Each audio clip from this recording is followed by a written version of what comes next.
ও আসছে, ও এসে এই তো রাস্তা, এখানে কেউ আসতে পারে কেউ যেতে পারে, এসে বাস এখানে এসে এইরকম এরকম সাটিয়ে আর মেরে ছুট।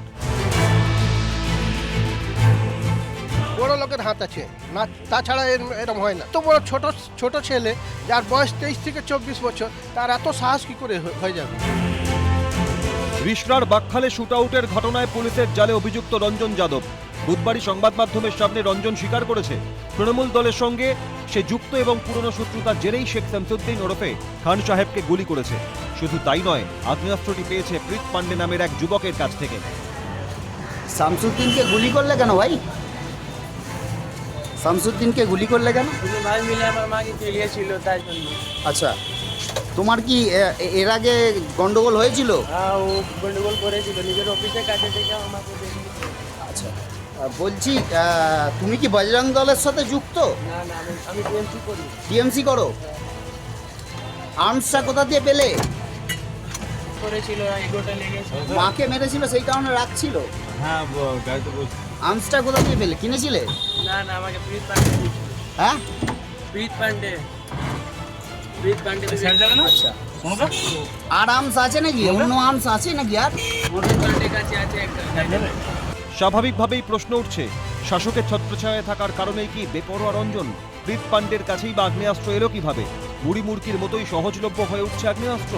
দুষ্কৃতীরা প্রত্যক্ষ বা পরোক্ষভাবে শাসকের মদতপুষ্ট। যা কাজ করেছে স্যার, বাজে কাজ করেছে, এই কাজটা ওকে করতে ওর বড় বড় লোকের হাত, ওর ক্ষমতা নেই এই কাজটা করে দেবে। ও আসবে, সব সামনে আসবে, अगर प्रशासन चाहे वो सब सामने से जाए। हाँ, तब ना ऐसा हुआ, नहीं तो उसका क्षमता खाने का ठीक नहीं है, क्या आएगा ना तो अब किसी को रहने नहीं देगा वो, अब किसी। हाँ, जाहिर सा बात है, कुत्ता हो गया, पागल कुत्ता, वो काटवे करेगा, गरीब अमीर सबको काटेगा। वो भी ऐसी बिल्डिंग बना के आजाद गाड़ी लेके घूरेगा, अब फोन करेगा इतना इतना रुपया भेजो।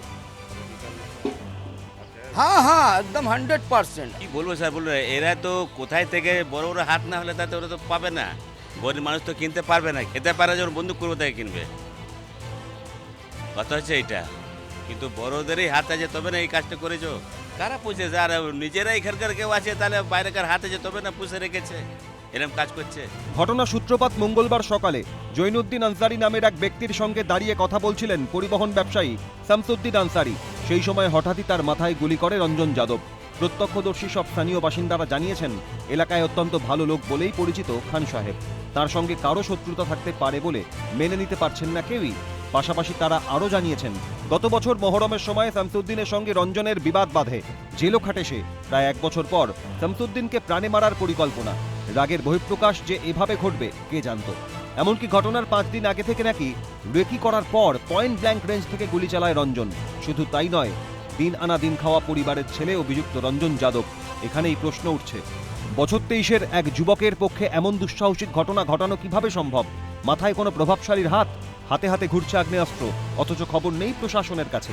নেপথ্যে ব্যবসায়িক শত্রুতা নাকি রাজনৈতিক ষড়যন্ত্র? সাধারণ মানুষের নিরাপত্তা কোথায়? ঘটনার পর থেকেই আতঙ্কে স্থানীয়রা। আমাদের যখন মুখটা এদিকে ছিল, তখন ওই ছেলেটা এদিক দিয়ে গেল, আর যখনই আমাদের মুখটা দেয়ালের দিকে ঘুরলো, তখনই এসে ফট করে গুলি করে দিল। একবার আপনাদেরকে দেখেও চলে গেছে। হ্যাঁ, আর তো আবার ঘুরে এলো, বেশি দূরও যায়নি। যখন মাথাটা ঘুরিয়েছি, কিন্তু আমরা তো সেরকম বুঝতে পারিনি কি এর সঙ্গে এত বছর আগে ঝামেলা হয়েছে আর আজকে এসে গুলি করে দেবে। আমরা তো বুঝতেই পারিনি, নাহলে তো আমরা সতর্ক কিছু থাকতাম। আমি মনে হচ্ছে অনেকদিন ধরেই টার্গেট অনেক দিন ধরে টার্গেট ছিল। করা। হ্যাঁ খান সাহেব তো এমনিতে ভালো মানুষ। হ্যাঁ, খুবই ভালো মানুষ, কেউ পাড়ার মধ্যে কেউ খারাপ বলতে পারবে না। এতটা খবর পেয়েছি কি 5 দিন থেকে ও টার্গেটে ছিল। 5 দিন ধরে। হ্যাঁ, পরে খবর পেয়েছি আমরা, ঘটনা হয়ে যাবার পর খবর পেয়েছি। হ্যাঁ, কখন খান সাহেব বেরোবে। হাত আছে, বড় বড় লোকের হাত না থাকলে এইরাম যার খাবার ঠিক নেই, তার 2 নম্বরে বাড়ি, লাইনে ঝুপড়ি, তার কোনো বিল্ডিং নেই, ও আম লোকের মতন, সে কোনো গুলি করে? কালকে আমারও ছেলে আছে, আমারও লাতি আছে, 11টা-12টা রাত্রিরে আসে, ওদের ওপর যে নোয়ার না করে। খুন করার জন্য তার হাতে যে অস্ত্র, আগ্নেয়াস্ত্র আসলো, সেটা কোথা থেকে আসলো?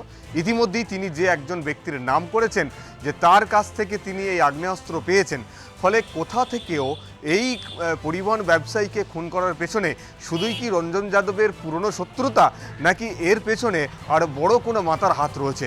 ইতিমধ্যেই তার পরিবার এবং প্রত্যক্ষদর্শীরা জানাচ্ছেন যে এই পরিবহন ব্যবসায়ীকে খুন করার পেছনে রয়েছে বড় কোনো মাথার হাত। ইতিমধ্যেই পুরো বিষয়টি খতিয়ে দেখছেন তদন্তকারী আধিকারিকরা, এবং পাশাপাশি এই ঘটনার পরে আবার নতুন করে এই সমস্ত এলাকায় মানে নিরাপত্তার বিষয়ে প্রশ্ন উঠতে শুরু করেছে যে এভাবে যদি বন্দুক বা আগ্নেয়াস্ত্র মানুষের হাতে হাতে পৌঁছে যায় তাহলে এলাকার সাধারণ মানুষরা তারা কিভাবে নিজেদের নিরাপত্তার সঙ্গে তারা বসবাস করতে পারবেন। ফলে প্রশাসনেরও একটা কোথাও গাফিলতির অভিযোগ ইতিমধ্যেই উঠতে শুরু করেছে। ক্যামেরায় নিখিল দাসের সঙ্গে সুমিত সিনহা ও মফিজুল ইসলাম, ক্যালকাটা নিউজ, হুগলি।